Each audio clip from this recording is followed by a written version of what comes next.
So hi, this is Sai Chan, welcome to our channel and junior Jagan Mohan Reddy గారు and అలా ఉంటుంది. ఈ సంక్రాంతికి వచ్చే సినిమాల్లో ఏ సినిమా విజయం సాధిస్తుందో నా జూనియర్ జగన్ గారిని అడిగి తెలుసుకుందాం. సో హాయ్ అన్న, హౌ ఆర్ యూ? హాయ్ అందరికీ నమస్కారం. ఫైన్. ఓకే, ఈ సంక్రాంతి బరిలో గేమ్ చేంజర్, డాకు మహారాజ్ రెండు పోటాపోటీగా ఉన్నాయి. అండ్ మంచి పొంగల్ సినిమా సంక్రాంతికి వస్తున్నాం కూడా ఉంది. ఎలా ఉన్నాయి ఎక్స్పెక్టేషన్స్? హై రేంజ్లో ఎక్స్పెక్టేషన్స్ ఉన్నాయండి. డాకు మహారాజ్ కానీ, అలాగే గేమ్ చేంజర్ కానీ, అలాగే సంక్రాంతికి వస్తున్నాం. ఒక మంచి కుండ బిర్యానీ తింటే ఎలా ఉంటుందో ఈ సంక్రాంతికి అలా ఉంటుంది. భీమవరం సైడు కోడి పందాలు ఉంటాయి కదా, ఆ విధంగా ఉంది. సో చాలా ఎగ్జైట్మెంట్తో ఉన్నాం సినిమాలు ఎలా ఉంటాయని. ఈ సినిమా చూస్తే ప్రేక్షకులు నెక్స్ట్ లెవెల్లో ఫీల్ అవుతారు, అంతే. అన్న, చూస్తున్నాము ఒక జూనియర్ జగన్మోహన్ రెడ్డిగా చెప్పండి. 4th మన పవన్ కళ్యాణ్ గారు గేమ్ చేంజర్ ఈవెంట్లో రాబోతున్నారు. ఎలా అనిపిస్తుంది అన్న?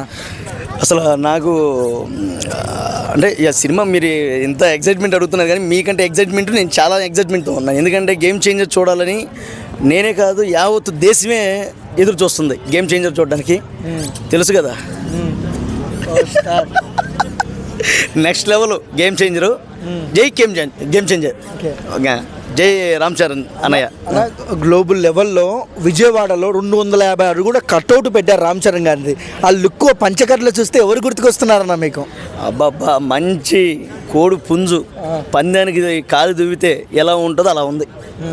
సో డెఫినెట్లీ రామ్ చరణ్ గారి సినిమా 100% హిట్. ఇక డాకు మహారాజు అదొక చరిత్ర. సమయం లేదు మిత్రమా, రణమా శరణమా, దొరికిన మని తురుముదాం, దొరకడం మని తరుముదాం, ఏదేమైనా దేశం మేసం తిప్పుదాం. ఏం వస్తావా? నా సినిమా గేమ్ చేంజర్, అదే డాకు మహారాజ్ వస్తుంది. మీరు అందరూ ఖచ్చితంగా చూడాలని మనస్ఫూర్తిగా కోరుకుంటున్నా. రామ్ చరణ్ గురించి కూడా బాలయ్య వాయిస్లో చెప్పన్న.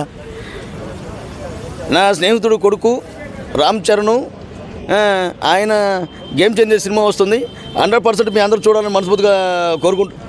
ఎవడు మనిషి అన్న, ఎవడు మనతో. థ్యాంక్ యూ అన్న. ఇంకొకటి ఏంటంటే మనం చూస్తున్నామన్నా, సేమ్ గేమ్ చేంజర్కు అవునన్నా కాదన్నా మన చిరంజీవి గారికి బాలయ్య బాబు గారికి సంక్రాంతి పండుగ అంటే ఒక బిగ్ పోటీ ఇంత ముందుకు చూసాం మనం. ఇప్పుడు చిరంజీవి గారికి బాలయ్య బాబు గారికి, ఇప్పుడు బరిలో రామ్ చరణ్ గారు ఉన్నారు. పోటీ ఎలా ఉంటుంది అన్న? Mega fans versus Balayya fans. ఎవరికి పోటీ ఉండదండి అన్న, గ్రౌండ్ లెవెల్లో ఉంటుంది కదన్న. ఏ లెవెల్లో పోటీ ఉండదండి. ఆహ్లాదంగా సినిమాని సినిమాగా చూడండి. ఏ పోటీలు అవసరం లేదు, వార్లు అవసరం లేదు. వార్లు పెట్టుకోవాలి, మనం ఏమైనా యుద్ధం చేస్తున్నామంటే వార్లు పెట్టుకోవడానికి.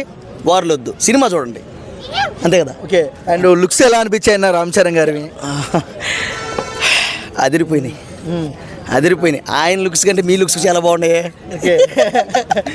ఓకే ఇంకా ఓవరాల్గా మీ సినిమా గురించి కరణం గారి వీధి మన తెలుగు ప్రేక్షకులకు ఏం చెప్తారన్న? పెద్ద సినిమాలు, రామ్ చరణ్ గారు అన్నయ్య వస్తున్నారు, అలాగే బాలకృష్ణ బాబు గారు వస్తున్నారు, అలాగే సంక్రాంతికి వస్తున్నామని చెప్పి వెంకటేష్ బాబు గారు వస్తున్నారు. అలాగే తెలుగు చలనచిత్ర పరిశ్రమలో ఎన్నో సినిమాలని మీరు ఆదరిస్తేనే ఈ స్థాయికి వచ్చాం. సో కళాకారులుగా మేము కూడా మీ ముందుకు రాబోతున్నాం. కాకపోతే సంక్రాంతికి కాదు, మార్చికి వస్తున్నాం. కరణం గారి వీధి అనే టైటిల్తో. ఫ్రెండ్స్, మీరందరూ కూడా మమ్మల్ని ఆదరించి మమ్మల్ని కూడా ముందుకు తీసుకెళ్తారని మనస్ఫూర్తిగా కోరుకుంటున్నా. Thank you. All the best అన్న. Thank you very much.